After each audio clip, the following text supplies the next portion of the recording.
¿Qué es la preparación para la recepción de la Torá? Parte 1. Dice escrito, y Dios descendió al monte Sinaí, a la cima de la montaña, y en cuanto al pueblo, dice la Escritura, y se pararon al pie del monte. Y debemos entender qué significa lo escrito acerca del Creador y descendió, que significa un descenso, una disminución. Después de todo, esto fue en el momento de la entrega de la Torá. Entonces, al contrario, ¿por qué debería considerarse esto como un descenso para el Creador si este era un momento de alegría? Pues nuestros sabios dijeron acerca de y separaron, de cual enseña que él forzó la montaña sobre ellos como una palangana y dijo, si aceptan la Torá, muy bien, pero si no lo hacen, allí será su lugar de entierro. Y preguntó allí en las Tosfot, ¿forzó la montaña sobre ellos como una palangana, aunque ya habían precedido el hacer al escuchar? Y hay muchas respuestas a esta pregunta, pero también debemos entender el significado de forzar sobre ellos la montaña como una palangana en modo de trabajo. Y para entender lo anterior, debemos recordar la regla conocida de que no hay luz sin un kli, vasija. Es decir, no puede haber llenado sin carencia, que es imposible disfrutar algo de ninguna cosa sin anhelar, y anhelar la cosa se llama preparación, que significa una necesidad, y la necesidad para la cosa determina el anhelo, y la magnitud del placer se mide de acuerdo con la magnitud del anhelo. Y de esto resulta que antes de la entrega de la Torá debía haber una preparación para la recepción de la Torá, porque si no, hubiera sido imposible recibir alegría de la Torá. Es decir, que ellos tenían que preparar una necesidad para recibir la Torá, que la necesidad trae el anhelo, como lo he dicho, y de acuerdo a la magnitud del anhelo, en esa medida pueden disfrutar de la Torá. Pero hay que saber de verdad cuál es la necesidad de la recepción de la Torá. Nuestros sabios dijeron, el Creador creó la inclinación al mal y le creó un condimento, y Rashi interpretó, creó para ella la Torá como condimento, que ella cancela pensamientos de transgresión, como se dijo, si te encuentras con este villano, llévalo al seminario. Y allí, en Kiddushin, dijeron, así el Creador le dijo a Israel, yo he creado la inclinación al mal y le he creado la Torá como condimento. Y si ustedes se ocupan de la Torá, o se entregan, se empeñan en la Torá, no serán entregados en su mano. Como se dijo, y si lo haces bien, lo hacen bien, pero si no se ocupan de la Torá, serán entregados en su mano. Como fue dicho, el pecado está agazapado en la puerta.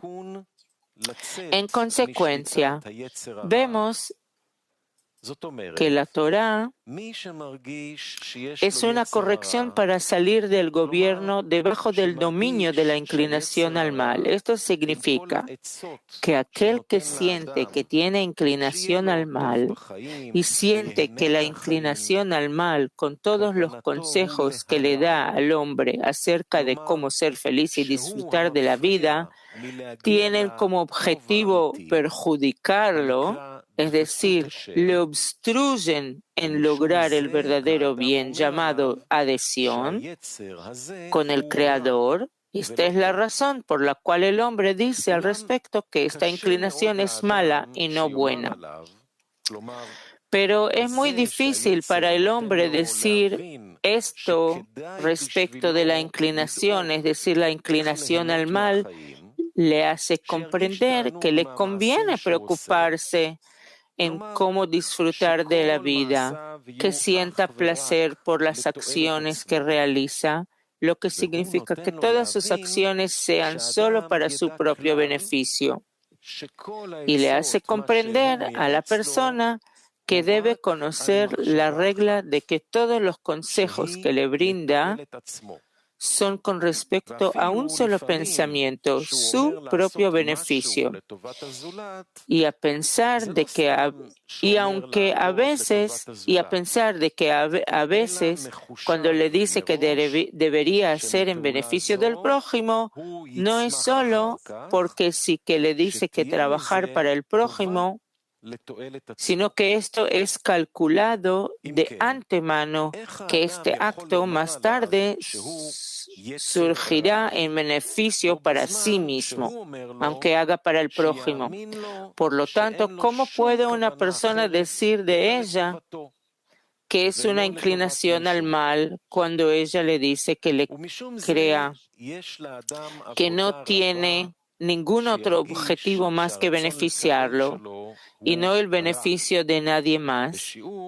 Por esta razón, el hombre tiene mucho trabajo para llegar a sentir que su deseo de recibir es malo en la medida de que el hombre llegue a saber con absoluta certeza que no tiene mayor enemigo en el mundo que el receptor en él, o como el rey Salomón lo llamaba, el enemigo, como está escrito: si tu enemigo está hambriento, aliméntalo con pan. Y es muy difícil para la persona determinar de una vez por todas que él es malo y que solo quiere que fracase al andar por el buen camino. Fracasar el buen camino, que es realmente lo opuesto al camino del receptor, ya que el camino de la verdad es solo otorgar, mientras que el receptor solo quiere recibir. De esto se sigue que aquí es donde uno debe elegir si se le debe llamar bueno o malo. Y como dijeron nuestros sabios al respecto, el rabí Hanina Bar Papa dice: aquel ángel designado para el embarazo que se llama Laila toma una gota y la coloca ante el Creador y le dice: Maestro del universo, ¿qué será de esta gota? ¿Será héroe o débil, sabio o tonto, rico o pobre? Pero malvado o justo no dijo. Más bien, esto fue dejado a la elección del hombre. Y debemos interpretar que elección significa determinar y decidir, darle nombre al receptor en la persona, o que se trata realmente de la buena inclinación porque se preocupa por el beneficio del hombre y no se distrae ni siquiera por un minuto en preocuparse por los demás. Por esta razón, vale la pena escuchar, ya que solo se preocupa por su propio beneficio, lo que significa que sea feliz. Y ya de por sí hay que confiar en ella y no desviarse de ella hacia la derecha o la izquierda, sino cumplir todas sus órdenes y no desobedecer en absoluto. Y también existe la opinión opuesta, que esta inclinación es en realidad mala, porque al escucharla y comprometernos en el amor propio, con eso nos alejamos del Creador, debido a la disparidad de forma.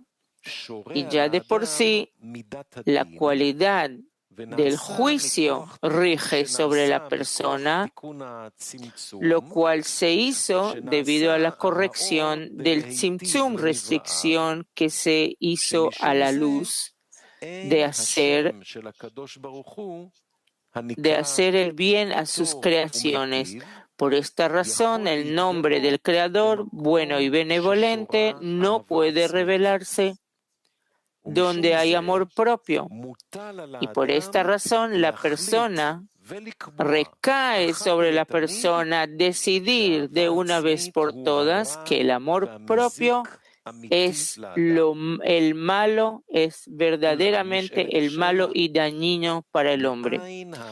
Pero viene la pregunta, surge la pregunta, ¿de dónde puede la persona recibir fuerzas para poder llevar a cabo la elección y decir acerca del receptor que es tan malo al punto de declarar que a partir de hoy ya no le escuche?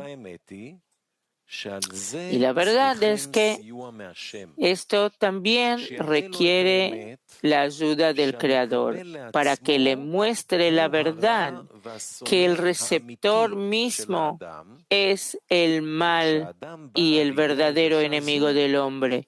Y cuando la persona llega a sentir esto, ya está inmune al pecado. Y entonces ya de por sí todas las ocultaciones y castigos se le quitan, porque cuando se sabe que esto es el ángel de la muerte, ciertamente todos se escapan de la muerte. Y entonces es el momento en que se puede revelar el deleite y el placer que hay en el propósito como fue en la creación. Y en ese momento la persona llega a alcanzar al Creador, que se llama bueno y benevolente.